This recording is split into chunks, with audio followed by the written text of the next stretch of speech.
जय हिंद प्यारे बच्चों। मैं मोहम्मद परवेज कुरैशी अपने YouTube चैनल मैथ्स से बाय एमपी की मैं आप सभी का हार्दिक स्वागत करता हूं। प्यारे बच्चों, आज से हम बेसिक मैथमेटिक्स स्टार्ट कर रहे हैं, जिसमें आपको बेसिक मैथ्स के कुछ रूल्स बताए जाएंगे, किस तरह के बेसिक मैथ्स के क्वेश्चन सॉल्व होते हैं। उम्मीद है आपको बीएससी मैथमेटिक्स के साथ साथ बेसिक मैथ्स पढ़ने में बहुत मजा आएगा। इससे आपकी प्रतियोगी परीक्षाओं की तैयारी भी अच्छे से हो जाएगी। अब आप देखिएगा, हमने क्वेश्चन लिया है फाइंड द रेशो ऑफ। आपको क्या दिया है? ₹4 to 80 पैसा। हमको मतलब ₹4.80 का अनुपात पता करना है, यानी कि इन दोनों का जो रेशियो है वो कितना है। ये 80 पैसे हैं और ये ₹4 हैं।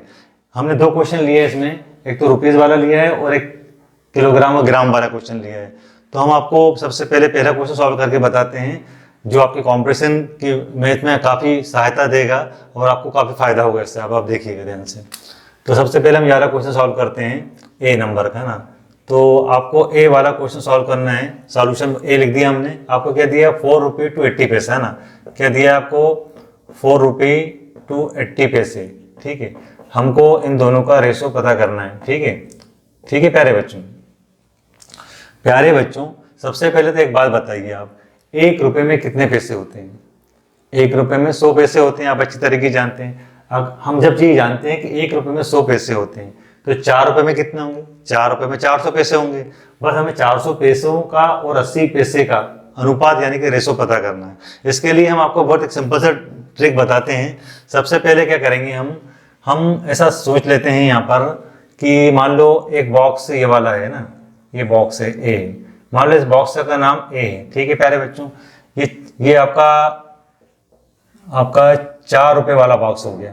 ठीक है, इस ₹4 वाले बॉक्स में कितने पैसे होंगे वो अभी हम लिख के आपको बताएंगे, है ना। उसके बाद आप ये देख लीजिए, मान लो ये दूसरा बॉक्स हो गया ना, इसमें कितने पैसे हैं बेटा? इसमें 80 पैसे हैं। ठीक है प्यारे बच्चों, इसमें 80 पैसे हैं।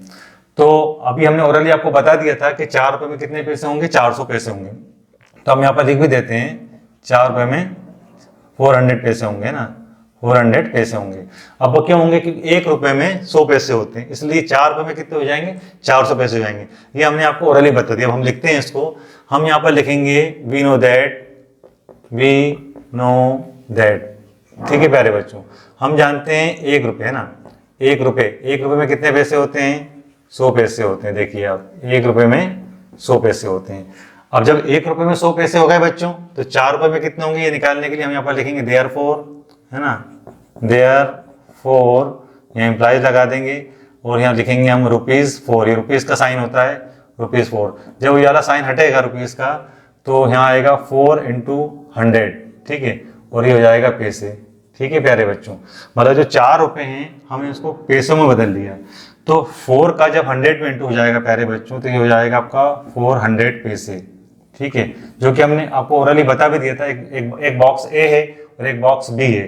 तो ए बॉक्स में 400 पैसे हैं और बी बॉक्स में 80 पैसे हैं। हमें इन दोनों का रेशो पता करना है, किस अनुपात में है वो। तो होता कुछ क्या है, जो पहले आपको दिया, यही पहले जो पहला वाला बॉक्स है ना, और वो जो दूसरा वाला बॉक्स है, पहले वाले बॉक्स को हम दूसरे वाले बॉक्स से डिवाइड कर देंगे, तो उनका रेशो आ जाएगा, अनुपात आ जाएगा। तो हम ये क्या लिखेंगे? नाउ, है ना, नाउ करके हम ये लिखेंगे द रेशो निकालने के लिए हम ये इक्वल लगा देंगे। तो 400 पैसे है ना और 80 पैसे, तो यहाँ हो जाएगा आपका 400/80। अब आप चाहे तो डायरेक्ट हल कर सकते हैं, और सिस्टमेटिक और सरलता सॉल्व करना चाहते हैं तो आप यहाँ पहले 0 से 0 को काट देंगे। तो बचा कितना प्यारे बच्चों? 40/8। और आपको 8 का टेबल याद ही होगा। हम यहाँ पर बोलेंगे 8 बन जाए 8 और 8 5 जा 40। तो ये हो गया आपका 5/1। हम इसको लिख सकते हैं 5:1, यानी ये इसका आंसर हो गया प्यारे बच्चों, ये इसका आंसर हो गया।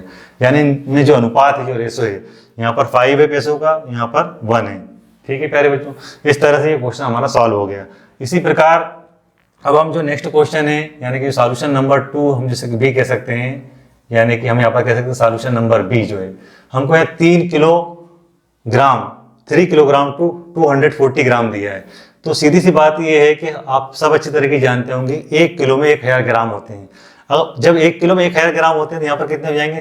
3000 ग्राम, यानी कि 3000 ग्राम हो जाएंगे। और यहाँ पर 240 ग्राम है, तो उन 3000 ग्राम को हम 240 से डिवाइड कर देंगे तो उसका भी रेशो हो जाएगा। इस प्रोसेस को जब आप समझ चुके हैं तो वो भी बहुत आसानी से कर लेंगे। बस अब हम आपको और थोड़ा सा सुविधा हो जाए आपके लिए लिख रहे हैं।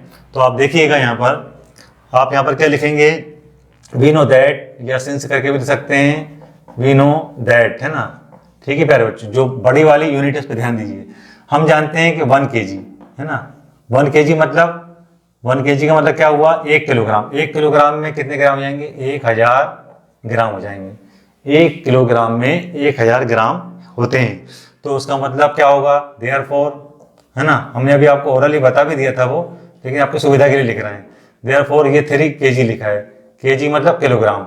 जब इस किलोग्राम का साइन को हटाएंगे तो यहाँ पर आएगा 3 × 1000 ग्राम, यानी कि जो किलोग्राम है वो ग्राम में कन्वर्ट हो जाएगा।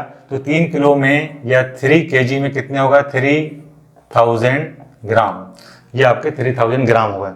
इसको भी आप उसी टेक्निक से समझ सकते हैं। एक बड़ा बॉक्स है प्यारे बच्चों, ये 3 kg का बॉक्स था, इसमें 3000 ग्राम हो गए, ठीक है। और इसको हम चाहें तो बॉक्स नंबर ए नाम दे सकते हैं, और एक छोटा सा बॉक्स बना लेते हैं, इसको हम बॉक्स नंबर बी नाम देते हैं। इसमें हमारे 240 ग्राम हैं। यहाँ पर कितने हैं, यहाँ पर हमारा 240 ग्राम, ठीक है। अब बड़े वाले बॉक्स को छोटे वाले बॉक्स से डिवाइड कर देंगे तो जो रिक्वायर्ड रेशो है जो हमको निकालना है वो आ जाएगा। तो क्या लिखेंगे, द रेशो क्या हो जाएगा प्यारे बच्चों, रेशो निकालने के लिए यहाँ 3000/240 कर देंगे हम। 0 से 0 चला गया प्यारे बच्चों। सिस्टमेटिक बिल्कुल सरलता से हम इसको सॉल्व करेंगे। तो यहाँ पर क्या हो जाएगा, ये हो गया 300/24, ठीक है प्यारे बच्चों। अब आप अच्छी तरीके से जानते हैं ये दोनों ही इवन नंबर है। देखिए आप, ऊपर वाला भी इवन नंबर है, नीचे वाला भी इवन नंबर है, और ये 3 से बड़ी आसानी से डिवाइड होता हुआ नजर आ रहा है ना। 3 8 जा कितने होते हैं, 24। देखिए, और 3 से इसको कैसे करेंगे तो 100 आ गया। अब और आगे इसको सॉल्व करें तो ये हो गया 100 और अपान में 8। अब आप अच्छे तरीके से जानते हैं दोनों ही इवन नंबर हैं, और हम इसको 2 से डिवाइड कर सकते हैं, इसको 2 से डिवाइड कर सकते हैं। ये कितना हो जाएगा, ये हो जाएगा 50/4। क्यों, क्योंकि 2 4 जा 8 होते हैं, और 2 से इसको कैंसिल करेंगे तो 50 आएगा। और इसको सरलता से और सॉल्व कर सकते हैं। देखिए ये 25 आएगा, ये 2 आने वाला है, क्योंकि ये फिर से 2 से डिवाइड हो रहा है, क्योंकि 2 2 जा 4 होता है, और 2 से इसको हम काटेंगे, कैंसिल करेंगे, 25 आएगा। तो यहाँ पर आया 25/2। अब आप इसको ऐसे लिख सकते हैं 25:2, यानी ये हमने देखा कि जो पहला वाला बॉक्स ए है और जो दूसरा वाला बॉक्स बी है, उनमें जो ग्राम का रेशो है, यानी कि जो अनुपात है, वो 25:2 है। यहाँ पर 25 है, यहाँ पर 2 है। तो प्यारे बच्चों, इस तरह के क्वेश्चन जो बेसिक मैथ्स के होते हैं, थोड़ा विस्तार से इस ढंग से समझे जाते हैं। जब कोई चीज़ हम विस्तार से यानी कि अच्छे से समझ लेते हैं तो उसका जो शॉर्टकट फार्मूला होता है वो भी हमें धीरे धीरे समझ में आना चालू होता है। तो हर बेसिक मैथ्स का हर क्वेश्चन आपका हमेशा ही शॉर्टकट विधि से सॉल्व हो ये जरूरी नहीं है, लेकिन जो लॉन्ग टर्म वाली मेथड होती है ये आपके हमेशा काम आती है, और मैं समझता हूँ कि ये दिमाग में बहुत अच्छे से बैठती है और हम इनको भूलते भी नहीं है। तो ये तो हमने एक छोटा सा एग्जांपल लिया है प्यारे बच्चों, ये पहला वीडियो है हमारा बेसिक मैथ्स का। आगे भी हम इंशाल्लाह कोशिश करेंगे लगातार आपके लिए अलग अलग चैप्टर के अच्छे अच्छे क्वेश्चन सॉल्व करवाए जाएं, जिससे आपको बीएससी मैथ्स के साथ साथ बेसिक मैथ्स का भी ज्ञान होता रहे। उम्मीद है आपको हमारे ये वीडियो पसंद आया होगा। अगर आपको हमारा ये वीडियो पसंद आया हो तो प्लीज़ हमारे चैनल को लाइक करें, शेयर करें, सब्सक्राइब करें। धन्यवाद।